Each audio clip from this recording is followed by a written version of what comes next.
Welcome to Unlocked. I'm Dr. Joel Swakowski. In this show, we explore how truth comes to life through real stories and real people. Today, I'm joined by John Lenhart. Once again, we are still in the Mob series. Gladly, it's been an incredible journey. Today is Mob Part 5, and I am not going to keep you waiting. So let's dive in. Hey, John, welcome back. How you doing? Great. How you doing? I'm great. Looking forward to getting into it again today. We are on part 5 now, right? Yep. Can you help us figure out where we are up to this point so we can keep diving in? Well, we're looking at the year 2008. We're going to kind of finish the year 2008. So I'm going to give the same disclaimer I gave at the start of the last episode. If you haven't watched part 3 or part 4, stop right now. Go and watch part 3 and part 4 because that involves 2008. And then come back here. We'll still be here. We'll be waiting Right. for you. So basically, what happened in 2008 is that the charismatic pastor goofed up. Basically, he made that mistake going after the big church pastor's son, and he Right. tried to cover it up by going after me. And I assumed he had the best intentions in a sense. And he did when he did his Amazon review. I realized I don't know if this guy knows what he's talking about. And then when he started attacking me, the woman who was in our inner circle, whose husband went to that church, she confronted him. And he said Mullen God was 80 to 90% true. And he was treating me the same way he'd want to be treated. And when she pointed out he wasn't, that was the end of the conversation with him. Yeah. Meanwhile, I feel like God brought me this judge, this person. There was a person who, with Simon and the mentee, they were painting for this person. He heard about them talking about Mullen God. He read the book twice, loved it, was mad that they had never told him about it, and had connections to the big church, and he attended San Damiano. So he couldn't believe the pastors of those two churches weren't using this book to help people because it was already helping him. And he confronted the pastor of San Damiano, and the pastor San Damiano took a month off after he got confronted. Yeah. I don't know, maybe feeling guilty about it. And then what happened was he decided he was going to start finding out who hurt me. I told him I was willing to meet with anybody. I was willing to do anything to repair any damage I did. And he started meeting with people, and every person he met with said, "Oh, no, he didn't hurt me. He hurt that person." And when he went to that person, "Oh, he didn't hurt me. He hurt that person." And so he started continuing that process. And we're going to see some of that in here. Where we left off last time is kind of where I want to pick up. His wife had like an emotional breakdown, and her parents called the big church because they all attended the big church. And the big church sent over a woman and an associate pastor to pray for her. And while they were there, the judge had Mullen God on his end table. He said to the associate pastor, "Hey, would you read this book and tell me what you think of it?" And the associate pastor said, "I can't read that book. If I read that book, I'll get deceived." And the big church pastor said that that book is heretical. Yeah. And so we That's did a lot of discussion about, Mhm. well, the implications of that. And Pretty severe. really, if you can't interpret this book, there's no way you should be going anywhere near the Bible. Right. So the judge now confronted the big church pastor, and he started talking directly with him. And the thing is that by this time in the story, if we were using our analogy of him sorting through people as letters, he went to A, and Oh, yeah. then A told him to go to B and C, and we're Trying to now find out. this is the trying to find who you hurt. 'Cause people keep saying John hurt someone. Right. Okay. They heard that guy. And then when they go, well, he's out around, I'm going to say, Q and R. Like he's been At doing this this. point in the story. Yeah, Okay. he's been doing this so much. He's starting to go, you didn't hurt John anybody. didn't hurt anyone. Yeah. Yeah, he's convinced, but he hasn't gotten to the end of it because there's still people saying it. But in his mind, he's going, he didn't hurt anybody. And now this thing happens. Now the associate pastor at this church that he grew up in is telling him he can't read this book. He'll get deceived. Now the judge is going, this thing's it's a fraud. I Yeah. mean, how can this big church propose to help anybody if they can't defend themselves against this guy, local guy who's written this book? By the way, a book that is helping him He would was help other personally people. being They won't transformed. even read it. Yeah, they Right. won't even read it.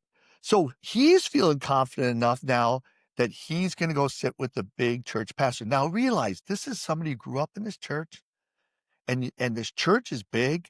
This pastor's influential, and he's now all of a sudden not afraid to sit down face to face with this pastor and talk with him. So he's doing that.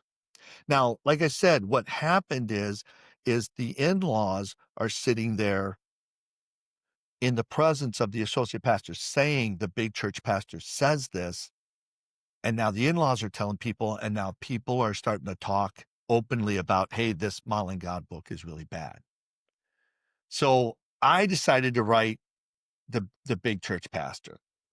So I just wrote a very short email where I said, I'm amazed at how people in this valley don't understand how Christians ought to respond to gossip, slander, etc. Please take a look at this link. And I gave them a link from and this is September 2008, from my blog on the only way to remove guilt. Now, at the top of that, there's this parenthetical introduction where I say this this post was getting identified as on Google, and a lot of people were coming to this post. So back in 2008, the way Google used to work, and I have a friend who works at Google and told me about this way back then. You used to search for something and get like 20 things, and then you get 2 or 3 pages. And what happens is every link that you click on to investigate, Google kind of ratchet it up. The last link you clicked on, Google would bump that way up. And Google's assumption was that last link must have answered your question Yeah. Okay. because you stopped looking after Yeah. that. And I had another post talking about how to overcome a porn addiction that was number 1 or 2 when you searched on Google back at this time. Well, this was one that was showing up on the front page. If you typed in anything about guilt and how to deal with guilt, on the front page of Google, this post would show up. People were reading this post, and it was helping them, and it was bumping up. So let me Yeah. give you just an excerpt from that post. So what I say in that post is, and I explain how to remove guilt and everything. And then I have this comment. I say, some people in Appleton have attacked me.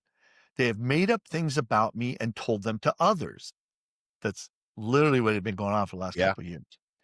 They have convinced themselves that they aren't guilty, that they're being ethical. And in Modeling God, we talk about the difference between moral and ethical. Yeah. Oh, I'm being ethical. This is how you're supposed to do this. You're supposed to let everybody, you're not supposed to go to the person that you're slandering or gossiping. You're supposed to go to everybody else. That's how we do it. Yeah. That's just the way we do it nowadays. They have convinced themselves that they don't need to meet with me over any of this. They have even convinced themselves they must be right because I haven't. And there were 3 things I was doing at this time. And this is what I wanted the big church pastor to realize. I hadn't defended myself. I hadn't attacked them. And I hadn't shared facts about the sources of their information that would result in public humiliation of these sources. So in the last episode, I said we're going to talk a little bit about this. So I wanted to talk about this right here because the thing is that Jesus said not to defend yourself. So when people made false accusations about me, and we've heard some of them here and there already, I didn't defend myself Right. and I didn't attack back. Oh, yeah, well, I didn't do that. Right. And I certainly didn't do it publicly. They're doing it publicly. And I had proof of how I was right. But if I shared my proof, it could make other people look bad. And I didn't want to lose the justice from doing that. So even if I could prove, like if someone said, well, if you did this, how how could this be right? There's a way it can be right, and I'm not gonna share it because I would have to say, the reason this is right is that this person over here is doing this thing that's a sin. I wasn't gonna do that. Right. So it was interesting because people got energized. The charismatic pastor was getting energized at this time by me not defending myself. I must be right. He's not defending himself. So so me literally doing Jesus' words caused these people who said they're Christians to think I was absolutely guilty. Well, now they're judging a believer. They're bearing false witness on a believer. And one of the things I started realizing here is that, and I started having a hard time with, is I was facilitating people losing their salvation. And I really struggled with this because if you think about this, and then let's go back to charismatic pastor. I believe the Holy Spirit worked through me and the book Modeling God to help people. A woman in his church reads Modeling God and gets over her depression. The charismatic pastor tells everybody only the devil works that quickly. Is that blasphemy of the Holy Spirit? Like, he just credited Yeah. something from the Holy Spirit, I believe from the Holy Spirit, Right. to the devil. Maybe it's not the Holy Spirit. Do you wanna risk that? If the Holy Spirit is working through this book and curing this woman, and he publicly states it's the devil, that's the same thing that happened when Jesus was healing people, and the Pharisees said, "That's the devil." Yeah. Yep. Holy cow. Yeah, that's a little too close for comfort for me, huh? And that's the thing, is that maybe I don't know. I don't know Right. who's really saved. I Right. I have an idea, I know the principles, but I don't know what's in everybody's heart, only God knows that. But do you wanna risk this? Because when you look at Matthew 18, and we talk about this in Modeling God's Wills, you're supposed to go to the person, which these guys are none of these people are doing this. You're supposed to go to the, and we're doing it. We're going to them. Yeah. If they don't hear you, it's not they have to agree. They won't even hear you. They won't even let you be heard. Then you bring somebody with you. Well, that's what started to happen. This woman started, I went to him. Now somebody's going to him and on behalf. If they don't hear that, you bring the whole church. If they don't hear that, you treat them as an unbeliever. Yeah. So in that Matthew 18 passage, and again, whether you're a Calvinist or not, if you're a Calvinist, you have to say, oh, the person was never saved. Because if they demonstrate that behavior, they're not saved. That's what that passage is saying. Paul is saying they are not saved. Treat Yeah. them as an unbeliever because they're an unbeliever. Right. They're not saved. The Calvinists have to say, well, they were never saved. And you and I, modeling God's wills, it's like, well, then how do you know if people are saved or not? If you thought this person was saved and they act like that and you go, they were never saved, then you don't really have a measure if they're ever saved. If they are saved and then they do a move like that, they forfeit their salvation. Right. So here's the thing, and this is really the heart of the whole issue. 99.9% of the times that someone tells you that they can explain God and everything, it's a pretty safe bet to go, they're crazy, they don't know what they're talking about, they're a horrible person. And that's great. But what happens when you encounter the guy who has the answer? Yeah. Yeah, that's dangerous. It's dangerous to your salvation. Yeah. And that's part of the Especially reason why. if you judge him as he's crazy and the information that he's sharing with, if it's the truth, I could see how that you're just a couple steps away from forfeiting salvation at that point. And that's why I want to do this mob series with you, is because there are thousands of people running around stating stuff about us. They're not the source of the bullying. They've been mobbed. That somebody has encouraged them to do this. They say it, and we try to go, do you really understand what you're saying? Because if you're saying this false thing about the truth, You're Yeah. like the Pharisees back in the Old Testament. You are now stating something against it. I'd be really careful. Why don't you read Mom and God and decide Right. for yourself? Why don't you talk to the author? He's available. No, no, no, no, no. We are allowed in the church to not have to talk to the author. We are allowed to just judge him right away. You're right. And you're allowed to forfeit your salvation. Yeah, and there's been pastors I've interacted with who've had that same mindset who have said, essentially use the excuse, no, this person already did their due diligence. And they're operating now off of a place of believing that the people who were originally against you and your book did their due diligence and walked The this through. charismatic pastor. Yeah. And There are they're people operating off of today, that foundation now, feeling justified. and in the last episode or 2 episodes ago, we showed that his Amazon review made no sense. Right. Right. What he said in a private emails made no sense. But there are people running around going, "No, that guy knew what he was talking about." Yeah. And that's why I wanted to share that in detail and go through it. This guy did not know what he was talking about. And if you believe that, you are putting somebody between you and God, which is idolatry. And that guy had the wrong answer. And that's one of the things about this whole story is this whole story gets off track because one guy said he read the book and he did read it, but he interpreted it one way with 200 factual inaccuracies and then bullied everybody into believing him. And now all these people have been deceived. And it breaks my heart to watch these people forfeit their salvation. I don't want them to do that. It So what am shows I too. supposed to do? What am I supposed to do? I don't know. I mean, on the one hand, it shows the importance of what the judge is doing at this point too, right? Because so From many, God. I really felt the judge was from God. yeah, because so many people are just trusting that the charismatic pastor did do, because he talks as if he did do this decently and in order.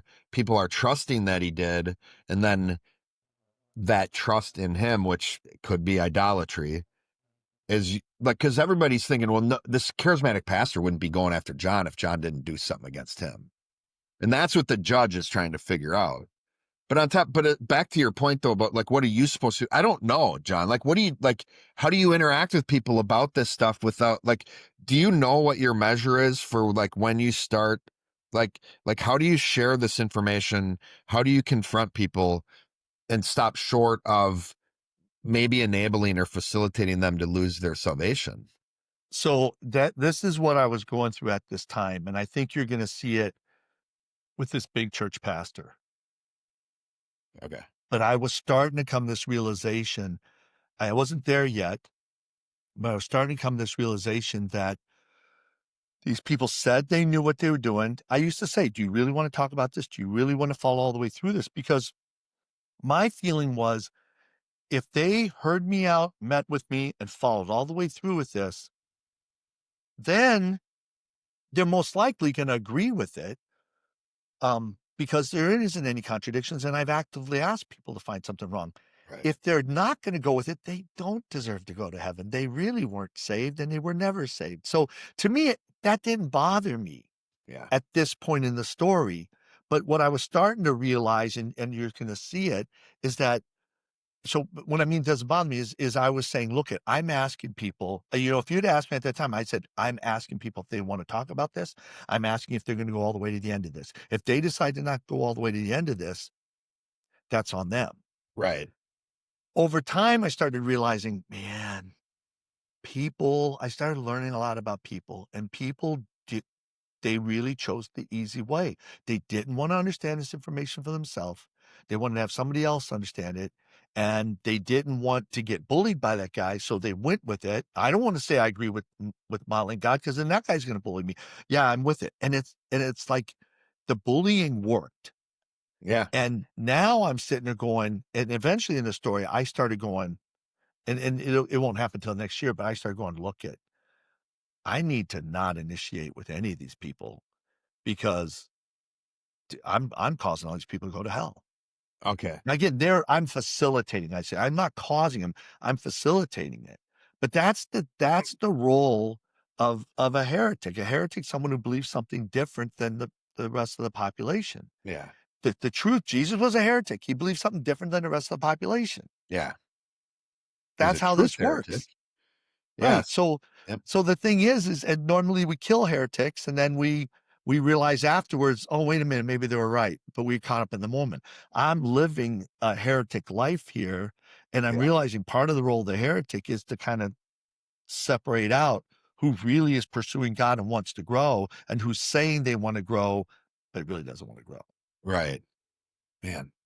Okay. So what goes on? What's more with this? You have a bunch of Okay, interactions with the big church so pastor. now I started writing Yeah. the large church pastor. Now remember, I hadn't written him in 6 months, and he had said 6 months before, "It was wrong of the charismatic pastor to attack you without not coming to you. You should have done Matthew 18. He should have done Matthew 18." And I thought, "Wow, I got this guy on my side, and I got this and this guy knows to do Matthew 18." Now all of a sudden, where was the Matthew 18? So now I'm trying to creep up to this. So I sent him that email and he wrote back and said, "I'm not sure why you sent this. The only gossip I've heard about you was in the paper that the charismatic pastor sent out last year, the refutation. I have not heard any more gossip. But then again, I may not." And again, he said what he sent out last year, it was still this year. Okay. Tells you a Yeah. guy What running he a real knows. big church, things kind of are there's a lot going on. I get it. If you're Yeah. running a really large church and you're very well known, I get it. Okay. So he goes, "I've not heard any more gossip. But then again, I may not run in the circles or know the people that you perceive are doing this. I hear things often about myself that are going around that aren't true. And I try to keep reminding myself that Christ made no reputation for himself," which is literally what I wrote in the guilt thing. I'm not going to defend myself. He literally Right. said the same thing. Okay, great. Anyways, I hope you'll continue to seek him and experience all he has for you, in him. So then I said, "Well, that's great news. I'm glad it has been since last year that you have heard about what the Bible calls whisperings." Now, again, I knew it was that year, but there's a negotiation going on here. Yeah. And I'm trying to adjust to him. If you said you hadn't heard anything since last year, great. I'm glad you haven't heard anything since last year. So I'm heard what the Bible calls whisperings, which is slander or secret detractions, and stories from talebearers about me. The word gossip doesn't appear in the Bible. It's these words. Yeah. And I'm sure you know how severely God looks on these things. I said, and then what happened was, and getting a response from him, and then more information started coming back to me that this associate pastor, other people started hearing this associate pastor saying this. So then I wrote back to church pastor. I said, "I've tried to be respectful and give you the benefit of the doubt," which is what I was doing at first. I'm going to Right. give him benefit of the doubt. Now, because I can't figure out, did the big church pastor say Molly God's heretical, or is the associate saying it? And somebody is out of order here. And I Right. can't say I know who it is. Right. Now I'm thinking you are either lying, clueless, or forgetful. I'm going to assume it's forgetful and just be direct. So again, positive intent. Yeah. Like lying or clueless is a negative intent. I'm going to just say you're forgetful about this. The post that I gave you, the one on guilt, gave you the link to, talks about how I have never defended myself. And he said, don't. So I'm saying I wrote that in the post. I never defended myself. I've never attacked back, or I've trashed the sources of the slander and secret detractions that have been spoken about me, including people employed by your church. Oh, yeah. So now I'm talking specifically about the associate pastor.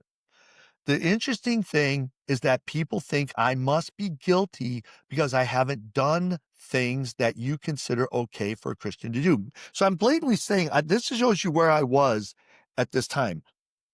You think I must be guilty because I'm not doing those things which you actually think is okay for a Christian to do.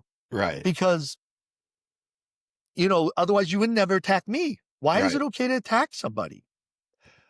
All of this is going to come out in a very public way. And I just want to make sure you have all the information and plenty of time to do what God is telling you to do so you can live with it. And that's all. I was just trying to look down the road. I want you to be able to live with everything that's about to happen. So I never accused anybody of anything, didn't accuse the associate pastor, didn't do any of that. So he writes back, I have to be honest that I'm in a fog about what you're writing about. I do not doubt that I am forgetful. So I offered the olive branch. Hey, maybe you're just forgetful. And he Yeah. took it. Maybe I am forgetful. Again, I'm trying to be polite. I'm trying to be nice. It's a pastor of a really large church, especially in light of how many people I talk to or communicate with in a given day. And again, that's true. Oh, That's yeah, for sure. absolutely true. Big church pastor. He's running a corporation at this point. Yeah. I have never even met you. So there's confirmation we have never met. And you and I are both aware of the incredible limitations of email.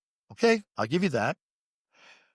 If I have done or said anything offensive to you, I am unaware of it. Okay. Now he stated as well. Now I got something that I do have to address. I also am not sure what you're referring to about people assuming you're guilty of things I think are okay for Christians to do. So he didn't get the leap from attacking, saying bad things and all stuff. I Yeah. am seeking to simply clarify so we can find some level of resolve. So can you clarify this? Okay. So I started writing this email, and then while I was writing this email, another thing came across that the associate pastor told other people. Oh, So I said, I wrote this email before your associate pastor fulfilled its content yet again. And I capitalized before and yet again. So I'm flat out saying, listen, your right. associate pastor is the one doing all of this. And he did it before while I was literally writing this email. Yeah. He was doing it again. And I tell a story here that I'm going to just summarize. I worked at a company, Johnson Wax. The president came through the lab and they were giving him a presentation and he turned to someone and he said, I wonder if consumers want the product to look at a different way. He just said it offhand and he left. 2 months later, he was presented with a $40,000 study where it answered the questions how the consumer would want it. And he's like, what's this? And they go, well, you said you wanted to know this. And he's like, when did I say I want to know this? When you toured the labs, you turned to someone and you said this. And he was like, you gotta be kidding me. Like, can I not just ask a question out loud? But that's the power of being the number one person in the company, whether you're the Yeah. head pastor or the president of a company. If you say, I want to do this, there's a bunch of people wanting to make you happy. So what Mhm. I was trying to say is, and I say, he realized the president realized he was supposed to be more excellent than others. Leadership didn't mean he had an excuse to require others to be more excellent than him.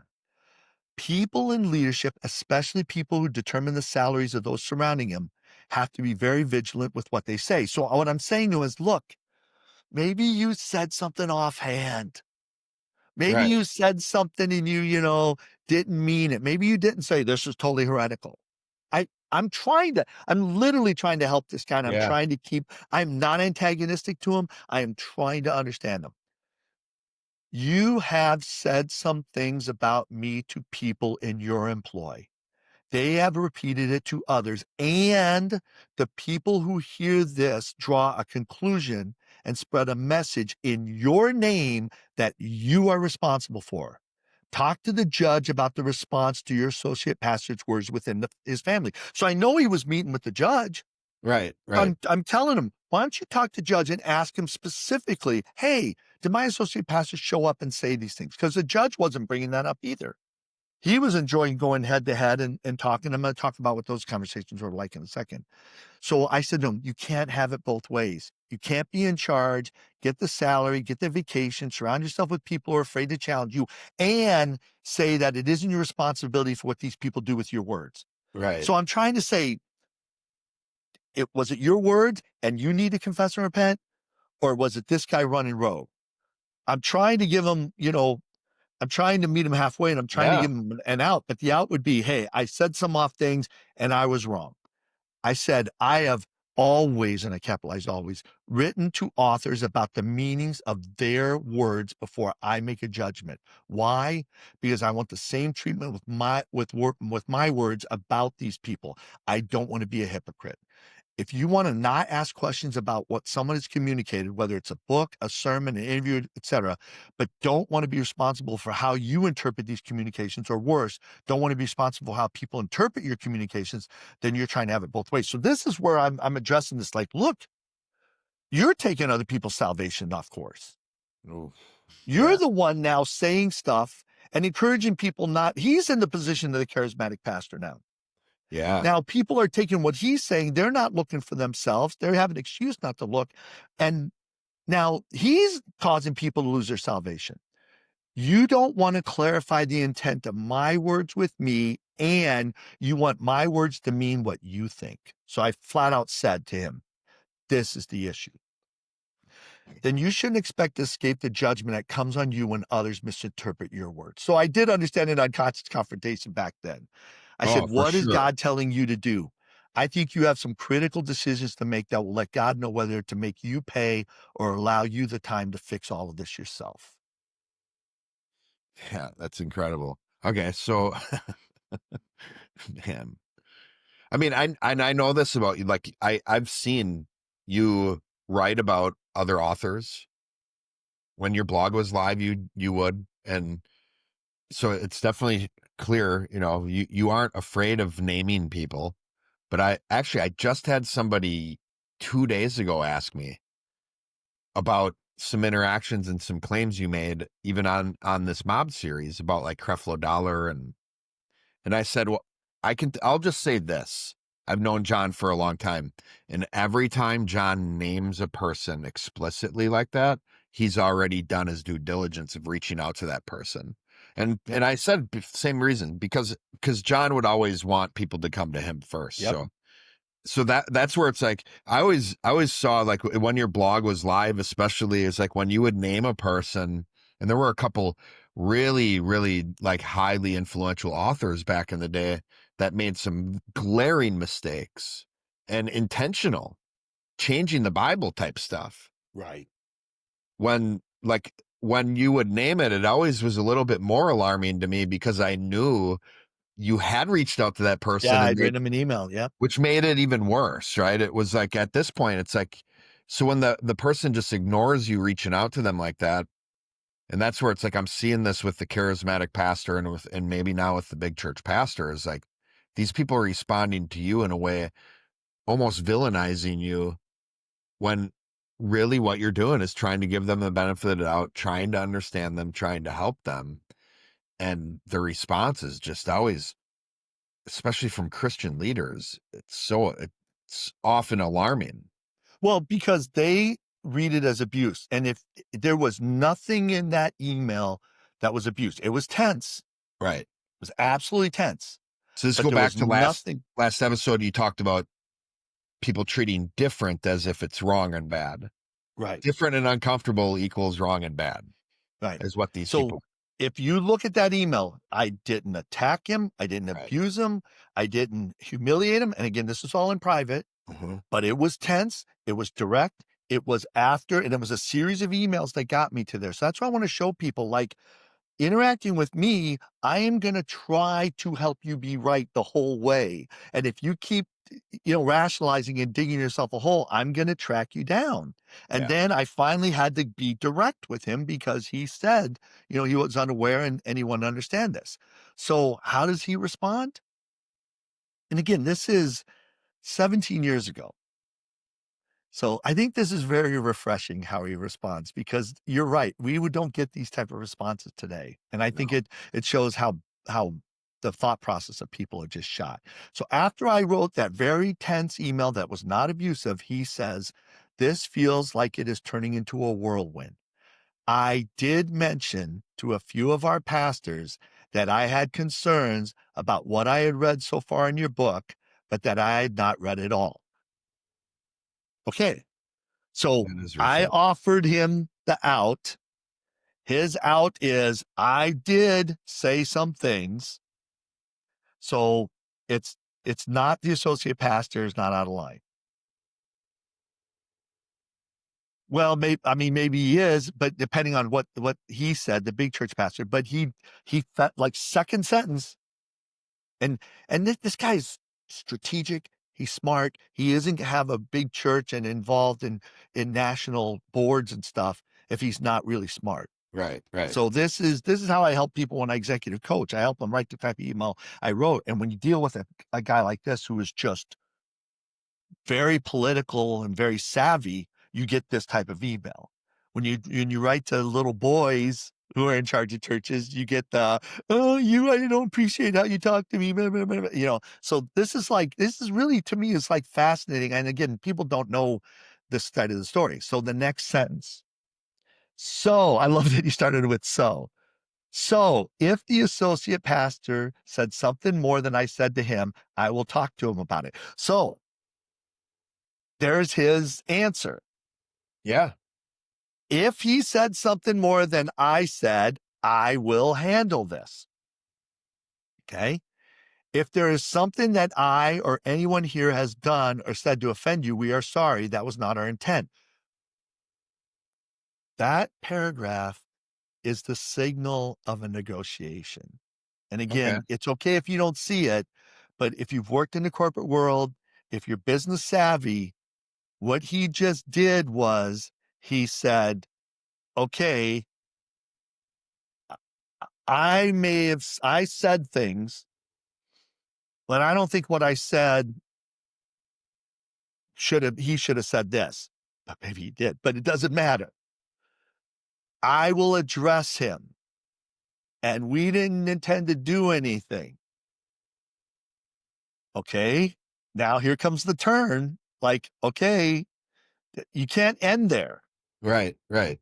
because you Well, think now about he it. owes If you, right? he owes me, and number two is if he really did say that, I could write an email back going, I want to be in the room when you talk with this guy. I want to get to the bottom of this, or I want the judge to be in the room. How about Right. that? How about I stick the judge on you? He's got to now Give something back, right? To back you push off, me back. Yeah, push you he's got to back. give something back to push me back because if he ends the email right here, I can now make a move to go, Uh-huh. okay, well, the judge is going to be in on the meeting and judge can get to the bottom of this. Yeah. He wants to go, you don't need to get to the bottom of this. We want this over. We want this over. So he goes, there are many insinuations and accusations in your own email. I wish not to enter into an email battle with you. So that's the moment where he's like, I'm going to offer something so we end this because I don't want to have to disprove what you claimed. Yeah. So what's the negotiation point? I will ask a few of our elders if they would be willing to read your book and then to let you know where we as a church stand on what you are teaching in your book. Also, if you have anything in print about your stand or teaching on divorce, we would be interested. Or if you could give us a paragraph about what you're teaching about it, that'd be helpful. That's a really interesting paragraph. So he's offering, hey, we'll have a few guys read it. We will come to a conclusion. And then is this like, so In the there's same a whole paragraph. other, in the same paragraph, there's a whole other topic he wants help. So he wants your help in an area, but is like, I'm wondering what he's doing here. Is it, I really need your help? Is it that? And also like, hey, we can still be friends and work together type thing. We're good. So remember, he said there are people talking about me. Yeah. Yeah. And there was talk at this time that his marriage wasn't doing so well. Okay. And you as a Christian, you can never get divorced. That's a sin. Yeah. But in the last or 2 episodes ago, I think the last episode, we talked about divorce versus putting away and how these scriptures are wrong. And Right. what I was teaching and what was out in Modeling God's Wills was affecting people. And he was hearing about that. So now all of a sudden he's like, can you send us, like, it's interesting in this very same, we'll do this, but could you do this for us? Like, he's not even having his elders read this as the closing of the original issue. It's an exchange. It's like, we'll have you read it, but you send us your information. I don't know if it's he wants to be up on it to realize what's going on, or if he personally wants to figure it out. So I wrote back and said, my main point is that I gave you a copy of the manuscript because I wanted input. Yeah. I have always taken input. If you or your elders want to project a meaning onto my book without talking with me, then you're open to judgment when people take your words or the words of your employees and project a meaning on them. People are doing this to you and your employees, and I don't think it's fair to you because that's what the charismatic pastor had done. And the thing Right. is that it's like, why won't you meet with me and then read the book? Why is it you have to read the book and you don't ever want to talk to me about what it means? However, I also think it's fair for you and your employees to do this for me. It really proves your objective. If you truly want to understand this, you would get clarification, especially since it is offered. Yeah, you're literally writing him, letting him know.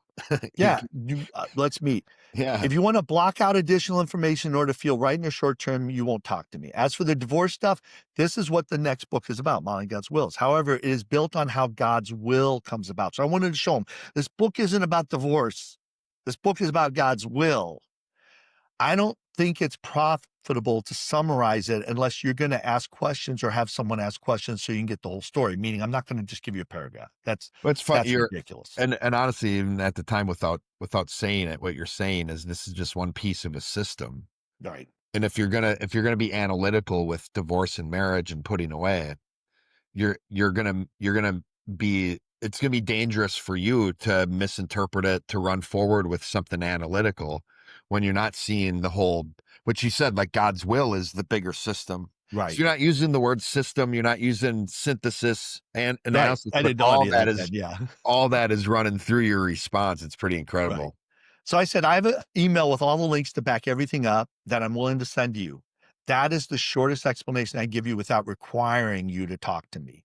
Modeling God never put anyone down. It always showed what was better, and people got defensive. And I read it like I was trashing them. The book blatantly goes, I said, this next book blatantly goes after people.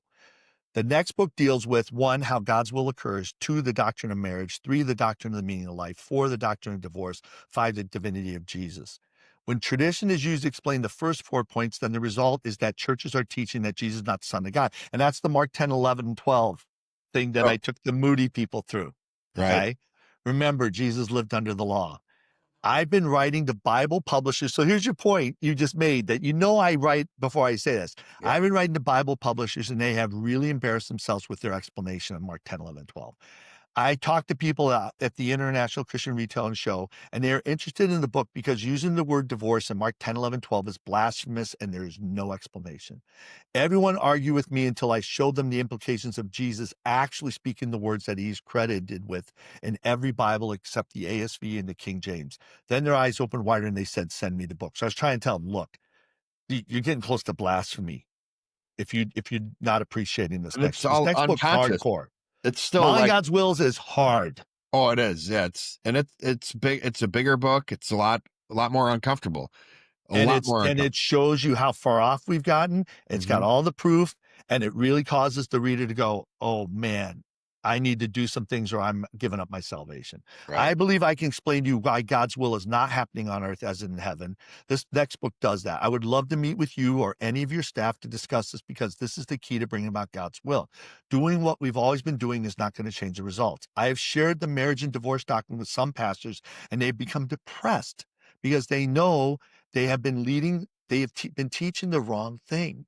They Yeah. can't even argue. I don't understand why a pastor doesn't just say, we had it wrong, but now we have it right. And wouldn't you want a pastor who could do this? Again, let me know how you want to proceed. I'm not mad at you. The goal is not to make money or be famous. My goal is not to make money or be famous. I just want to teach leaders. I'm not good at presenting this to large crowds. I'm too annoying. That's what I said. I know that. I don't want credit. I just want this information in the right hands. Again, I'm trying to give it up to him. This guy's got a huge, platform. If at some point I'm going to offer it to him and let him run with it, please ask God what he wants you to do. I'm not here to embarrass anyone. Let me know what you want me to do.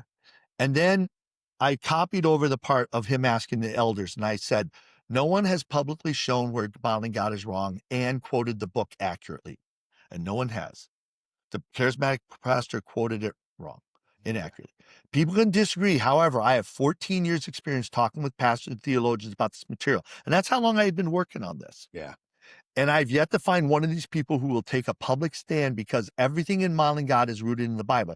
The minute someone says something in the book is wrong, they either misunderstand it or they're admitting they disagree with the Bible. As I've proven to many people in the past, if you can refute a single sentence that I've written, I will gladly hear it. Now, what I'm saying is realize if you say that something's wrong with this book, you're going to show that you don't know how to interpret the Bible, and you Right. better really be able. I'm open to it, but for 14 years I haven't seen anybody do it. But if you can do it, that'd be great. I also knew that I had 3 senior people in that church read Modeling God, and they had already told me in the manuscript form that it was okay. Yeah. I don't know that the big church pastor realized that. Yeah. Probably not. So separate from all of this, your stepbrother had moved to New York City. He had spoke about this modeling God to his pastor, and his pastor started like looking into this and didn't take that too well. Yeah. And at this time also, the judge got to preach a sermon at San Damiano. Oh, cool. So the the pastor had come back and he had actually asked the judge to preach a sermon. And All I right. think it might have been his way of getting out from under all this. But the judge was just feeling like, wow, I found the guy who's got the right answer, and I could stand up to anybody. Like this guy literally was able to stand up to anybody. Yeah. So later in October, I get an email from the big church pastor. Sorry for the delay in getting back to you. 2 of our elders are willing to read your book and make a recommendation to the rest of our elders where we stand on what you teach in the book. If they have questions or desire your input, I will have them contact you. Anything you have written on your teaching on divorce would be appreciated. And I'll explain why he hadn't gotten that yet.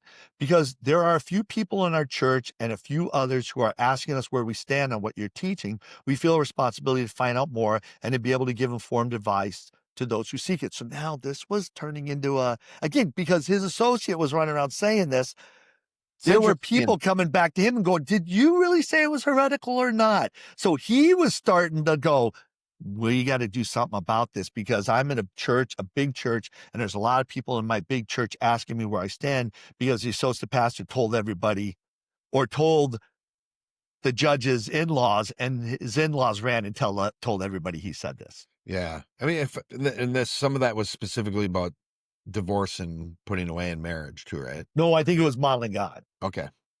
Yeah. We have no other reason to explore or investigate what you are teaching. We are not on a campaign to discredit anyone. Our desire is to be faithful to who and what God has called us to be as a local church. We have our hands full in trying to teach God's word faithfully to his people and to care for them and shepherd them in his truth. Hope that makes sense. And I wrote, that sounds great. That Yeah. sounds great. I want this to be as positive an experience as possible. Please encourage them to contact me with anything they think is unbiblical. Because again, I would fix it. Which First if of they all, would have done well, that I from the say it. start, if I they say had it here. done that from the start, there wouldn't have been any of this, Right. but we're past that. Yeah, I literally say it here. First of all, because I want to make any changes that are necessary. Secondly, I don't want these elders to open themselves up to looking like they don't believe the Bible. And that's the Oh, point. cool. Like the real danger with modeling God is the minute you start saying this book's wrong, you better have the right answer or, oh my goodness, Yeah. Yeah. maybe even your salvation. Yeah. Modeling God is the first of 3 books. One of the concepts in modeling God, some of the concepts in modeling God are presented the way they are so they don't contradict biblical concepts that are presented in the 3rd book. So there's stuff that's going to come out in the 3rd edition that we've been setting up the whole time. There are a lot of passages in modeling God that leads a person to have to admit they don't understand other parts of the Bible, especially words out of Jesus' mouth when they attempt to state it is unbiblical. So then I wrote to his assistant and to the big church pastor because they said, could you send this information to my assistant, the divorce stuff?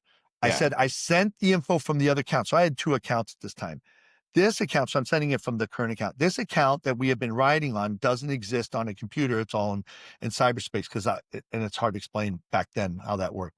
I Yeah. put the answer to the divorce perspective at the top and gave all the background so you can see where the answer actually fits. The bottom line for me, marriage is an amazing God-given tool to generate value so we can bring about God's will. However, the current state of marriage is a mess because we don't follow God's word.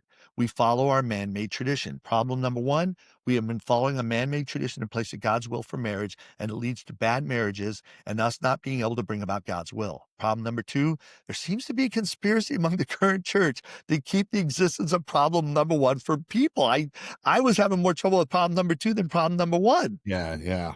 Oh. So one of the things that was coming up at this time was, and this I think might have been the other reason why they want to know about this. And I'm going to talk more about this in the next episode. But there's a passage in Jeremiah where God divorces, you know, Israel Yeah. in order for Israel to realize they were wrong. And so a spiritual divorce, not a legal divorce, a spiritual divorce, there's the breaking of the covenant and the ending of the covenant. When someone sins, like with Hosea, God says, go marry this woman. She kept breaking the covenant, and it was up to Hosea whether he ends it or starts it over again. And God kept telling him, restart it, because that's what I'm doing, is what God says. You guys keep breaking the covenant and I keep restarting it, but I am the covenant master. I could end it. The person breaking it is not the one who can end it. And then in Jeremiah, there's this passage that basically is about God going, okay, I'm going to end this so that you can realize how far off you are. And the thought is this: you can't, one of the things that hinders your prayer is if your covenant partner is not in agreement. And what we had been seeing for the 2 years before this, several cases of people who are married, who one of the people is doing great, and one of the people's a mess, and the person who's great can't get their prayers answered. And we said, if you spiritually divorced that person, if you both stated to each other, we're not in agreement, because that's how you end a covenant. We're not in agreement. The covenant's about Right. agreement. We're not in agreement. Statement of your You're will. Statement of your will. Yeah. If you do that and start praying, what you're really supposed to do is you're both supposed to say that, both start praying and see who God blesses. Because once you say that, then they can't hinder your prayers. And we saw this happen time and time again. And so people started talking about it in the valley. Like, these people have this thing with divorce, like a spiritual divorce. And in fact, I got a call this week from somebody who did this. They're going through a This week, divorce, like present day. Yeah. present day week, and they are not legally divorced, but they're separated. They've spiritually divorced. And the person that I would say is the good person started praying, and all sorts of things just started falling out of the sky for them. And Yeah. that's the thing, is you could have the justice to get the value to get these things, but if you're not in agreement, if your covenant partner's not agreeing with it, you're not going to get it. If you get them in agreement, you get it, but it's still sitting there, but you can't get it legally from God. If you spiritually divorce them, all the stuff would just start coming in. And that is supposed to cause the other person to go, oh, I'm the problem. I need to confess and repent, humble myself, and come back around. Sometimes it happens. A lot of the times it didn't. It just caused this person to go, oh, yeah, well, I'll show you. So that's part of the thing that was going around, is like people were hearing about this process, and we talk about it in Modern God's Wills, and we show all the scriptures and everything. But that's the thing people were hearing. And I think that's what was kind of turning into, like a headline that Yeah. people were Well, it's interested pretty in. wild. The implications, even, there's a couple that are pretty straightforward implications right off the bat. Is one, God divorced Israel. Right. And two, he did so using it as a tool to help Israel. So there's This 2 is so points. different. Number one is, if divorce is a sin, God sinned. You can tell me God sinned. This is where this gets blasphemous. Like, you Yeah. start stating stuff, and John, you're wrong about what? Tell me why. Okay, so you just said that God is a sinner because he divorced Israel. Oh, you just said God could lie, so he has darkness in him. That's blasphemous. You're losing your salvation right now. Do you really want to, like? Why isn't your first step to understand me? Why is your first step to Right. go, no, you're wrong? It's like, I get it. 99.99% of people you do that to, you're fine. You do it with the guy who has the truth, and you end up blasphemy. Yeah. So Yeah. this is tough. Okay.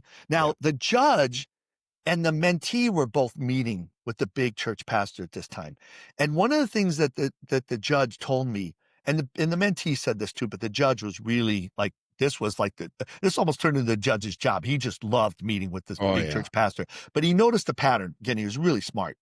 He said, the big church pastor never shares what he personally believes, and he never follows through on a promise. And the example was, the judge would ask him what he thought about a certain doctrine, like Calvinism or marriage. The big church pastor would quote the experts. Again, that's idolatry. Yeah. What do you believe? Well, these people say this. That Right. person's between you and God. the judge would ask if he agreed with them. Well, do you agree with them? And instead of saying whether he even agreed with them, he would offer the judge and the mentee a CD, a DVD, a podcast, a book, tickets to see a film at one point. I mean, you can remember this from the mentee, your brother, like coming I to us remember. with books. Oh, I remember like 2 CDs being passed around at the time that were apparently looked at as like really great arguments for Calvinism, and we Yeah, and we listened to talked them about and that. was just like, if you understood the basics of God's nature, it was like it was so easy to see the flaws in this stuff. Yeah, they would give me the books. If he That's gave like the them best books they or told them got. to buy books, I would get the books. I would read the books. Okay. Uh-huh. And so then, and then the judge would say he's going to look at it, promising to give his answers afterwards. And the judge would look at it and want to discuss the pastor's belief now. Okay, now I watched the movie, I read the book, I saw the DVD, I went to I listened to the CD. And when he would go to ask the pastor would offer something else or change the topic altogether. Yeah.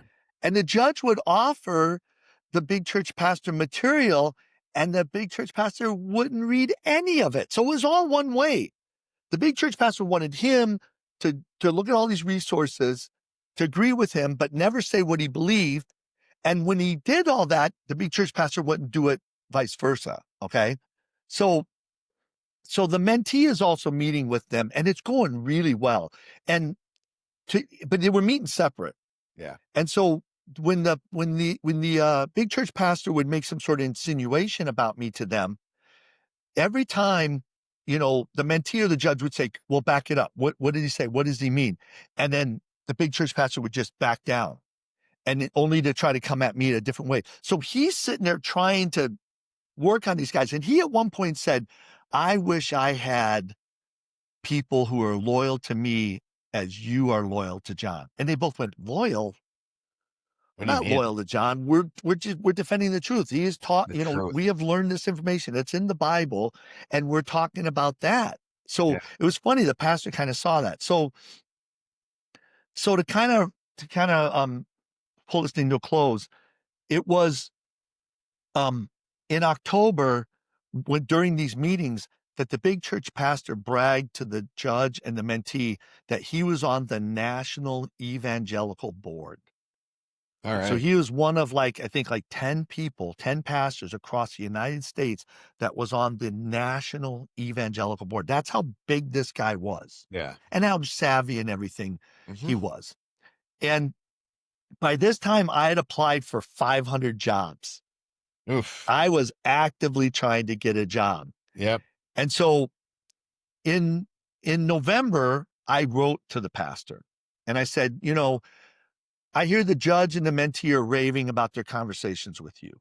They're really enjoying the interaction and can't say anything negative about your approach. They have separately told me that they wish you and I would make time to talk because they believe both of us would benefit tremendously from the interaction. And from what they have described, I would have to agree that I can learn a lot from you. I have shared more with you than with anyone else that I have ever met, so this feels strange to me. Again, if there are conditions under which we could meet, I believe, and the judge and the mentee can assure you that, I would abide by them." So I'm telling them, "Look, let's just meet. Yeah.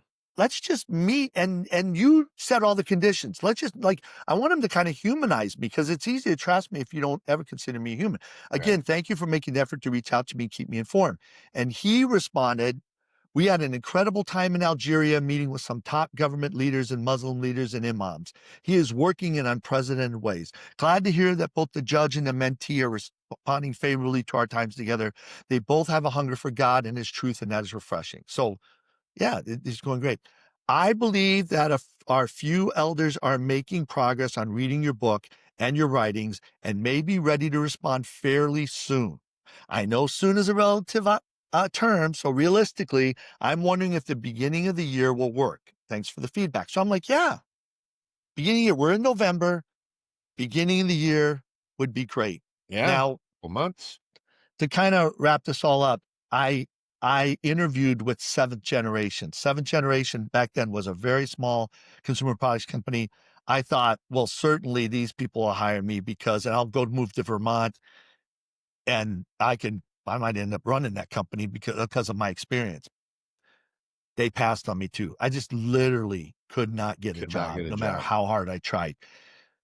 Finally, your stepbrother meets this woman in New York who's going to this church that he's going to, and she's from Texas. She was working in the film industry, like a behind the scenes person, and they're getting along really, really well and everything. And in December,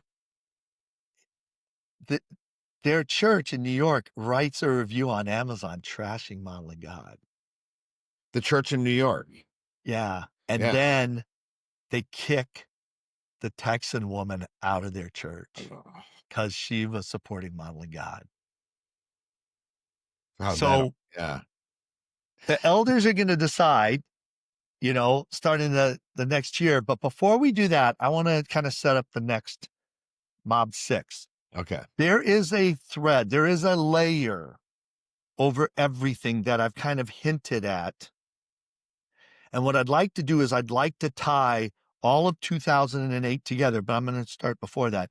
But I'd like to address a topic that will tie all of 2008 together, and it'll bring a lot more of a resolution to everything that happened in the last 3 Mob series episodes. So I have a topic I want to cover that is going to fill out everything. And so it'll serve as a great review over everything that's happened, and it might give you a better perspective on why the charismatic pastor and the big church pastor were acting the way they're acting. So I'm really looking forward because the next episode is probably the episode that everybody will talk about. Oh, all right. Well, I'm chomping at the bit already. As great as this was so good. Thank you. It's incredible. You kept all those emails that we're able to actually get like word for word stuff that happened 17 years ago is Right. really flushing out some of the details. And also, we're also not having to rely completely on our memory with all this stuff either, which is a huge benefit. And So I think it's going to come up when people start accusing me of how I dealt with these pastors. This is how I dealt, but so they far, wouldn't want to see the emails. Then they tell me how I dealt with them, but I've shared with everybody how I dealt with them. yeah. So, And as we can see, very favorably. So whether they've deserved it or not, you've always given them the benefit of the doubt. So yep. thank you, John. This is an amazing episode. Can't wait for Mob Part 6. Have a good day. Thank you. All right. Mob Part 5 was amazing. Can't wait for Part 6. Before we get to that, before we end this episode, let's dig into some doctrine a little bit. So one of the things that is talked a lot about, from John through this story is the concept of justice, of reward, of spiritual value. And it just made me want to talk about, Jesus's message a little bit. So when Jesus came to earth, he actually had 2 messages: how to get saved and how to gain reward.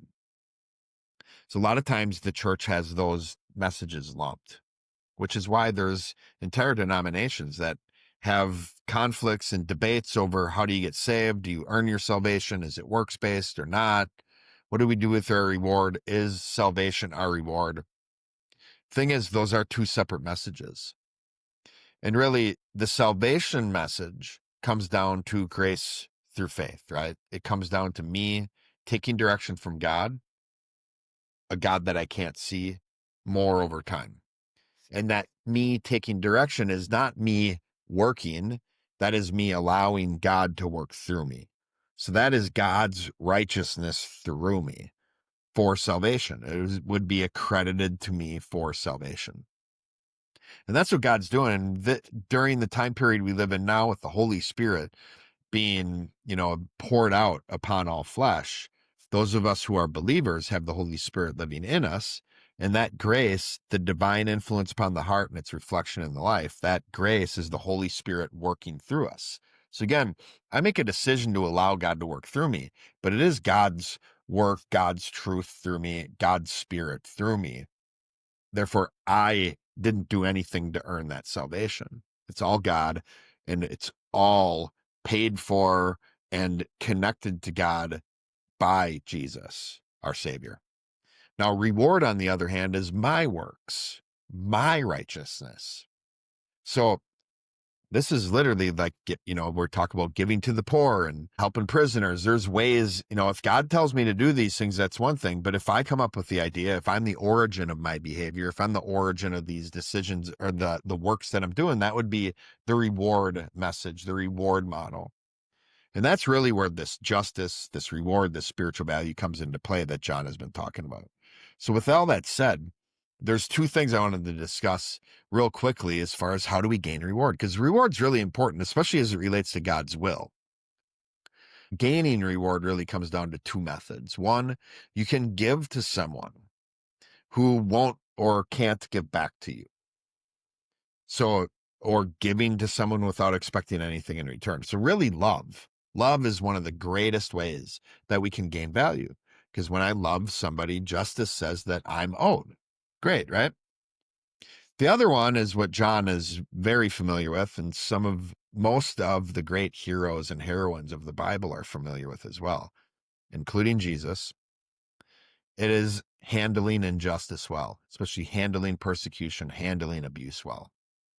So just one of the ideas of like how to really come to terms with this, Christians being persecuted and the feeling, the emotion we have attached to like, what is it like and what does it feel like? And what's that experience like of being persecuted? Well, when we can see handling injustice well as one of the greatest ways for us to be rewarded, for us to gain spiritual value, it actually helps with handling those injustices in a godly fashion, the way Jesus did, the way the heroes and heroines of the Bible did. So that's two things you can do to gain value, to gain reward, to be on the right side of justice. Love others well, handle injustice well. One of the things that I'm being kind of really sickened by through this story is the, really the state of the culture of the church in America. It's pretty ridiculous how through this story we're seeing a couple attitudes and behaviors that just seem to be a tradition now or a pattern that I see in the church. One is, John is essentially accused of being wrong, or people are convinced he's wrong in his response when he doesn't defend himself. So a Christian who's not defending himself is being assumed that they're wrong. The implication being that if you were right, you would defend yourself. What's that say about the church in America if that's the pattern of what we see in the church? Is if you're accused of something and you're right, not wrong, you would defend yourself. So Christians defending themselves is one thing. The other is the attacks. See, how often are we seeing Christians attack one another or attack people outside the church? It's one thing. Christians don't attack people. So every time I see someone attack someone, what am I supposed to think about that person? Every time I see a Christian attack someone else, what am I supposed to think about that person? This happens so often, just seems commonplace in the church now, and it's all justified as, you know, standing up for the truth. And then the third thing that is very clear in John's story as well is the Matthew 18 process and how it is just not being used at all in the church. Or I rarely see it being used. And I don't see it being used in the right way. In fact, I actually had an experience, a friend of mine who's a pastor had an interaction with a pastor of another church, a larger church, and there was a conflict, something that needed to be addressed by this larger church. They had an issue, and my friend was trying to help them handle it the right way and brought up the Matthew 18 process. And a pastor of a church actually said, "We're too big to follow the Matthew 18 process." It's alarming, huh? The words of Jesus out of his mouth, the words in the Bible, instructions for how we're supposed to deal with one another. We're too big for that. Pretty sickening. And one of the other things I want to talk about is once saved, always saved. So John talked about these people who he's worried may be forfeiting or losing their salvation. And this once saved, always saved is a concept that runs rampant throughout Calvinism, but there is a lot of people who are even not Calvinists who still hold to this belief. There's a lot of tradition in the church regarding this concept of once saved, always saved. People do want to know, can I lose my salvation? So my follow-up question to those people is, why does the answer to that question matter? What ought to be our objective as Christians? Well, I would hope it's to know the truth, right? So in the many debates I've had over this topic, I started using the word forfeit instead of lose, which has led to a lot more, civil discussions. So the reality is either a person can forfeit their salvation or they can't.